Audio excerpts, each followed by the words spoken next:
জানেন কি কেন বলরাম সামান্য একটি ঘাস দিয়ে রোমহর্ষককে বধ করেছিলেন? রোমহর্ষক মহাদেবের থেকে বর পেয়েছিলেন কোনো অস্ত্রশস্ত্র বা ছল বলের দ্বারা তাকে বধ করা সম্ভব নয়। এই কারণে রোমহর্ষক অমরত্ব বরদান পেয়েছে বলে দ্বারিকার ক্ষতি করতে শুরু করে।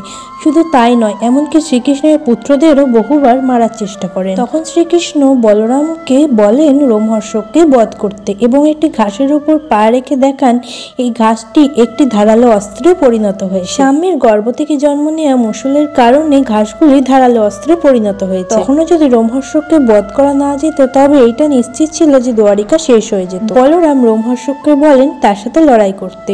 এই লড়াইয়ে বলরাম অত্যন্ত আহত হন এবং মাটিতে পড়ে যান। বলরামের অবস্থা দেখে সবাই কান্নায় ভেঙে পড়ে। রোমহর্ষক তার বিজয়ে অত্যন্ত প্রসন্ন হন এবং শ্রীকৃষ্ণকে নিয়ে খিল্লি করতে থাকেন। মাটিতে পড়ে বলরাম সেই ঘাসগুলি দেখতে পান এবং তিনি বুঝতে পারেন শ্রীকৃষ্ণ কেন তাকে আগে এই ঘাসগুলির কথা বলেছিলেন। সেই একটি ঘাস নিয়ে বলরাম উঠে দাঁড়ান এবং রোমহর্ষককে বলেন তোমার এবারে পৃথিবী থেকে চলে যাওয়ার সময় হয়ে গেছে এবং সেই ঘাসটি রোমহর্ষকের দিকে ছুঁড়ে দেন। সেই ঘাসের দ্বারা রোমহর্ষকের গলা শরীর থেকে আলাদা হয়ে যায় এবং তার মৃত্যু ঘটে।